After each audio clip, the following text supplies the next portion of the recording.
Welcome to Madinah in the Market, your behind-the-scenes inside access to the historic Pike Place Market. I'm your host, Medina Slaise, and the high stalls are buzzing.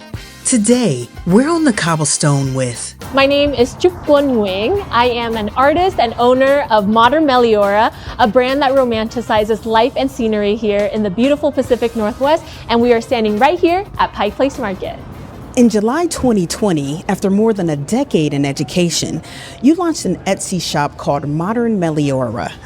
What was happening in your life that made you believe this could become something real?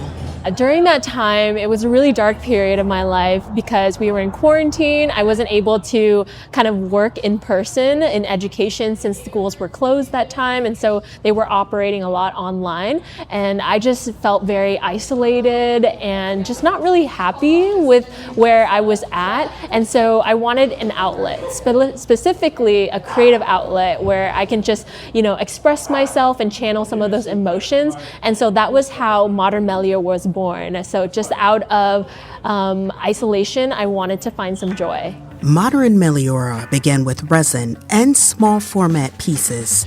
Today, Truc-Quan's practice has shifted to gouache, watercolor, and acrylic. It was really watercolor that was a gateway medium for me. I started painting a lot of botanical flowers, and that kind of led me to trying and experimenting with other mediums, specifically fine art mediums. So that's when I discovered gouache, and then later on acrylic. And so I just really wanted to paint a lot more. And I felt like me and my brush, we could unlock a lot more possibility than just resin could offer me at that time. From the Renton's Farmers Market to here at Pike Place, your work is encountered in public face-to-face settings.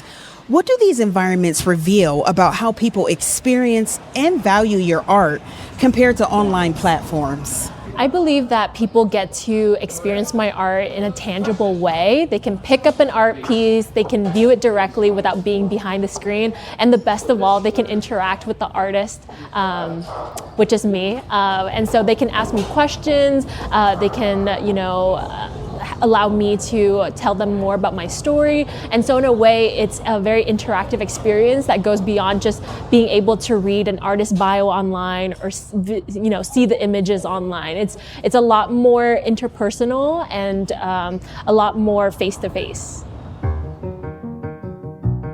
After your tent was vandalized at a street fair in 2024, you describe your response as, quote, turning misfortune into art, end quote, and public response was swift.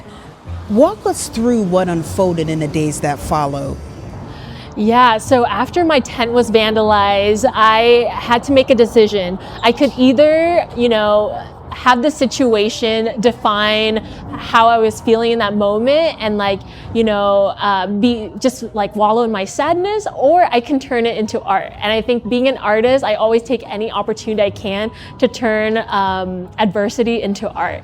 And so it was a really turning lemons into lemonade moment where, okay, I have this canvas that somebody vandalized on, but I still want to reclaim it. So how can I do that? And creating a tent mural was the perfect solution. I don't think anybody has ever created a tent mural to my knowledge, and so it was also something I prided myself in, being able to innovate and just shift my mentality around the situation.